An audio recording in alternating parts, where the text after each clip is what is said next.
Assalamualaikum warahmatullahi wabarakatuh. Perkenalkan, nama saya Dilan Dwianagi Putra dengan NIM G00230049 dari kelompok A9.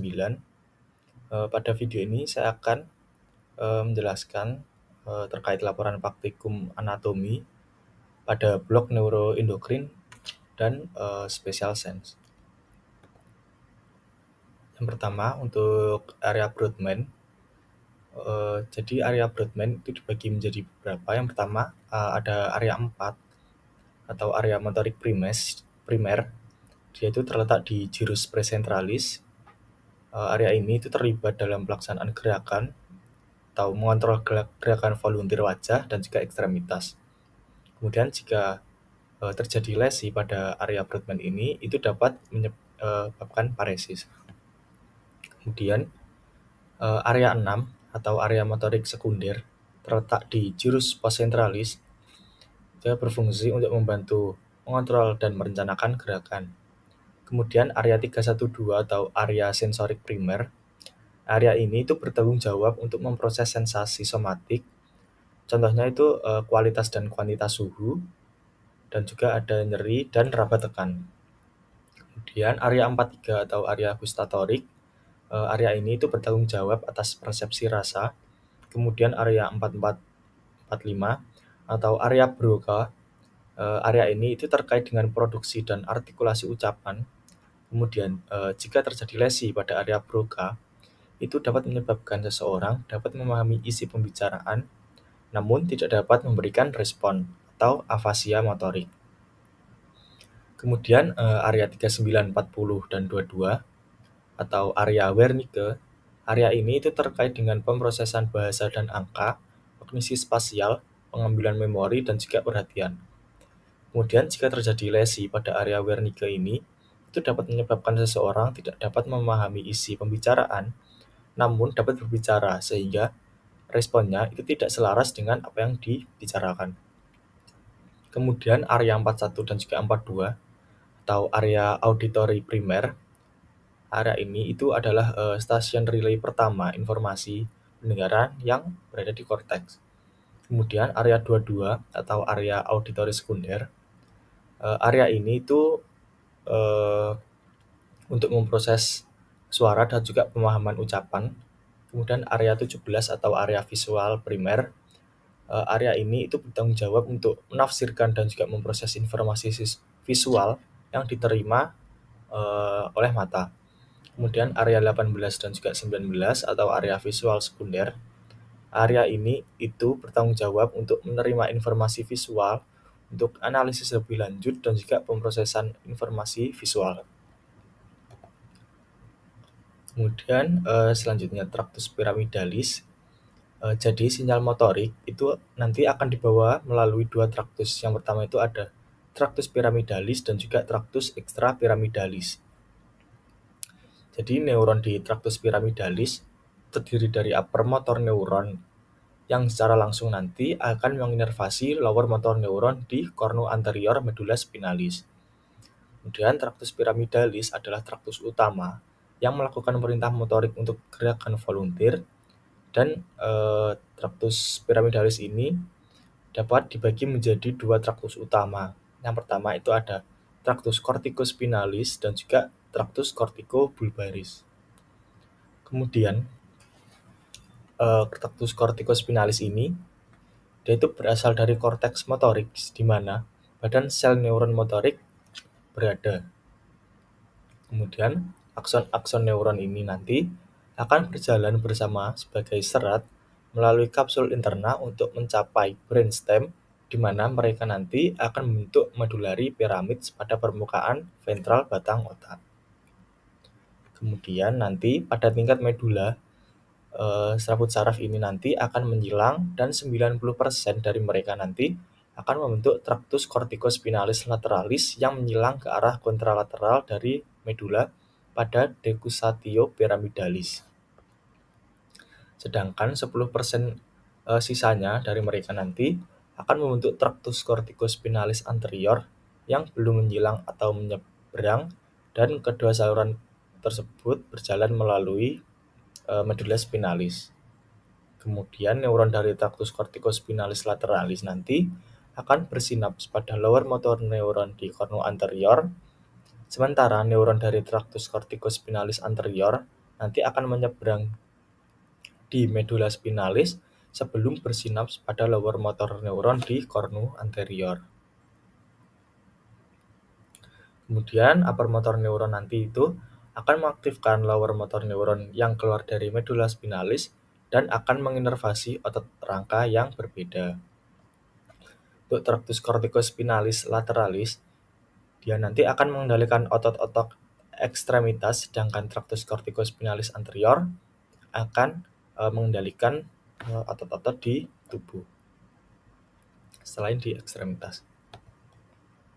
Kemudian untuk tractus extrapyramidalis, tractus ini tuh dia adalah berfungsi untuk menunjang tractus pyramidalis atau pengendali aktivitas motorik.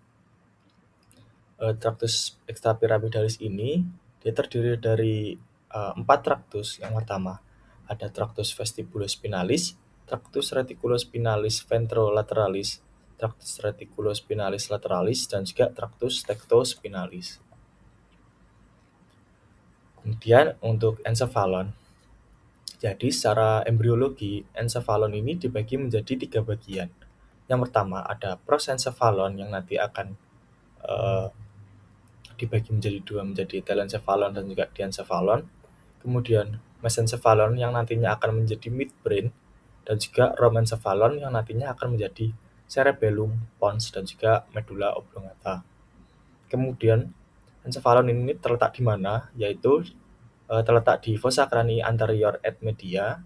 Kemudian encephalon ini terdiri atas 2 belahan, yaitu hemisferium dextra dan juga sinistra.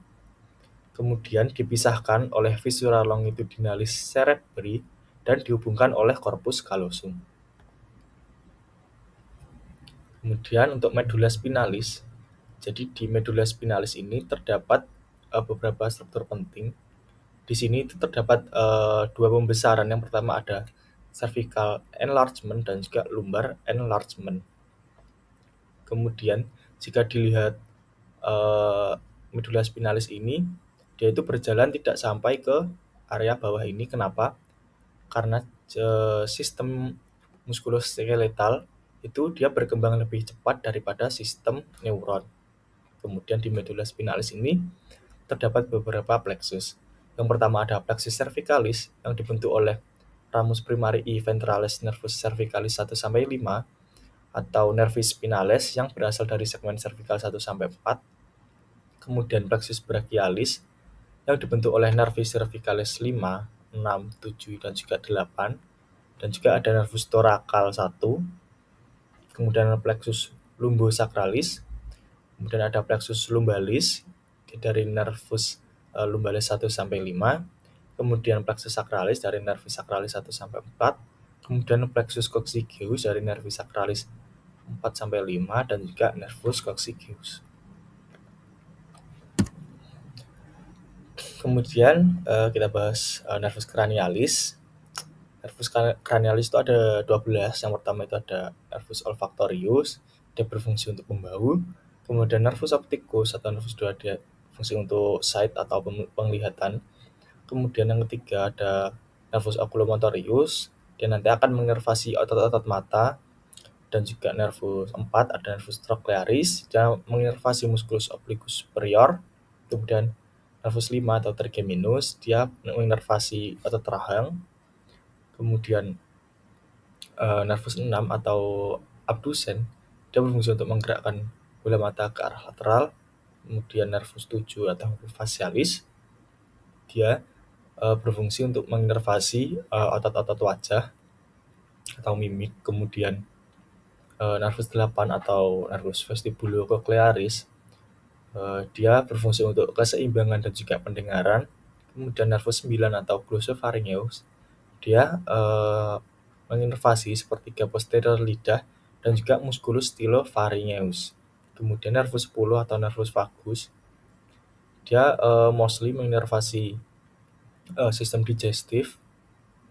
Kemudian nervus 11 nervus 11 atau accesorius, dia berfungsi untuk musculus trapezius dan juga musculus sternocleidomastoideus. Kemudian nervus 12 atau nervus hypoglossus, dia berfungsi untuk menggerakkan otot-otot lidah.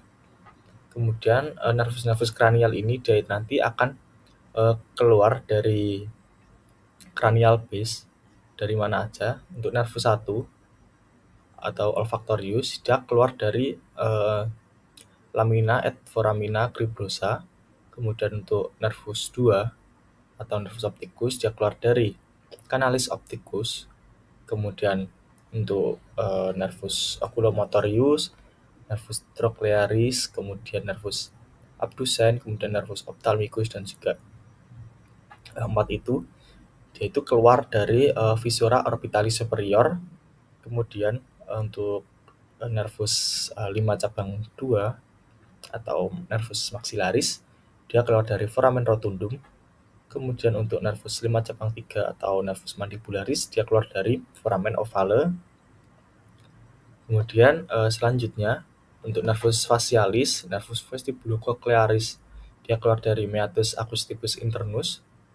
Kemudian untuk nervus glossopharyngeus, nervus vagus, nervus accessorius, dia keluar dari foramen jugulare. Kemudian untuk nervus terakhir, nervus 12 atau nervus hypoglossus, dia keluar dari canalis hypoglossi. Kemudian selanjutnya cerebral arterial circle atau circulus arteriosus Willisi, dia merupakan suatu sistem yang menginervasi otak kita. Jadi arteri carotis interna nanti akan bercabang menjadi arteri cerebri anterior dan arteri cerebri media. Kemudian dua arteri vertebralis nanti akan bersatu menjadi arteri basilaris yang nantinya akan memvaskularisasi truncus cerebri. Kemudian akan bercabang menjadi arteri cerebri posterior. Kemudian dua arteri cerebri anterior nanti dia akan dihubungkan oleh arteri communicans anterior. Kemudian arteri posterior dan arteri cerebri media nanti akan dihubungkan oleh arteri communicans. Selanjutnya untuk visual pathway atau jaras visual. Jadi jaras visual ini dia berfungsi untuk apa? Yaitu untuk menerima dan menghantarkan informasi visual berupa impuls menuju korteks. Nah, impuls yang dihasilkan oleh sel-sel fotoreseptor yang melewati retina, kemudian nanti akan melewati saraf optikus, nervus opticus, kemudian masuk di chiasma opticum, kemudian berlanjut ke tractus opticus, kemudian ke nucleus geniculat lateral, kemudian ke radiasi optik, hingga akhirnya nanti akan mencapai ke korteks visual primer. Nah, impuls yang tadi berhasil sampai di korteks visual akan memberikan gambaran penglihatan dan juga lapang pandang yang baik. Nah, struktur jaras visual yang terganggu nanti akan dapat menimbulkan berbagai gangguan penglihatan. Di antaranya adalah gangguan lapang pandang pada pasien. Kemudian otot-otot apa aja yang ada di mata? Yang pertama itu ada levator palpebra superior. Dia berfungsi untuk mengangkat palpebra superior. Kemudian diinervasi oleh nervus oculomotorius. Kemudian ada musculus obliquus superior. Dia berfungsi untuk abduksi, depresi, dan rotasi medial. Dia diinervasi oleh nervus trochlearis. Kemudian ada musculus obliquus inferior untuk abduksi, elevasi, rotasi lateral, dan diinervasi oleh nervus oculomotorius. Kemudian ada rectus superior, dia berfungsi untuk abduksi, elevasi, dan rotasi medial. Dia diinervasi oleh nervus oculomotorius juga. Kemudian ada musculus rectus inferior, dia berfungsi untuk adduksi, depresi, dan juga rotasi lateral. Kemudian diinervasi oleh nervus oculomotorius. Kemudian ada musculus rectus medialis, dan untuk adduksi. diinervasi oleh nervus oculomotorius. Kemudian rectus lateralis, dia fungsi untuk abduksi juga, abduksi, dia diinervasi oleh nervus oculomotorius. Kemudian untuk perbedaan dari saraf simpatis dan juga parasimpatis itu apa?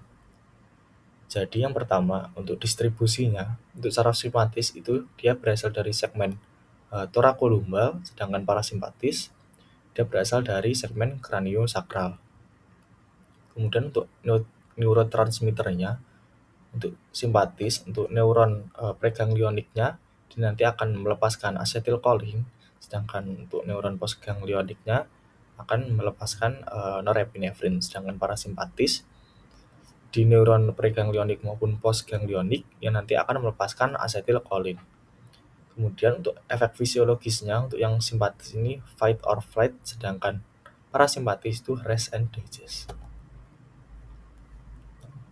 Kemudian untuk modalitas saraf kranial itu apa aja? Yang pertama ada nervus olfactorius, dia adalah modalitasnya SVS. Kemudian nervus opticus, untuk modalitasnya SSS. Kemudian nervus 3 atau oculomotor, dia modalitasnya GSM dan juga GVM. Kemudian nervus 4 atau troclear, dia modalitasnya GSM. Kemudian nervus 5 bagi menjadi 4, ada trigeminus, ophthalmicus, maxillaris, dan juga mandibularis. Untuk ophthalmicus itu GSS, maxillaris GSS, dan juga mandibularis GSS dan juga SVM. Kemudian untuk nervus abducens dia GSM.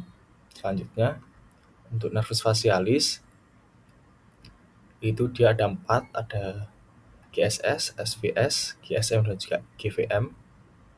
Kemudian untuk nervus vestibulocochlearis dia SSS untuk hearing, pendengaran, dan juga keseimbangan. Kemudian glossopharyngeus dia ada 5, ada GSS, GVS, SVS, GVM, dan juga SVM. Yang pertama GSS-nya dia posterior sepertiga posterior lidah. Kemudian untuk nervus vagus dia ada 5 juga, ada GSS, GVS, SVS, dan juga GFM dan SVM. Selanjutnya untuk nervus 11 dia modalitasnya GSM dan juga SVM. Kemudian nervus 12 hypoglossus dia modalitasnya GSM. Baik, sekian dari saya. Kalau ada salahnya saya mohon maaf. Wassalamualaikum warahmatullahi wabarakatuh.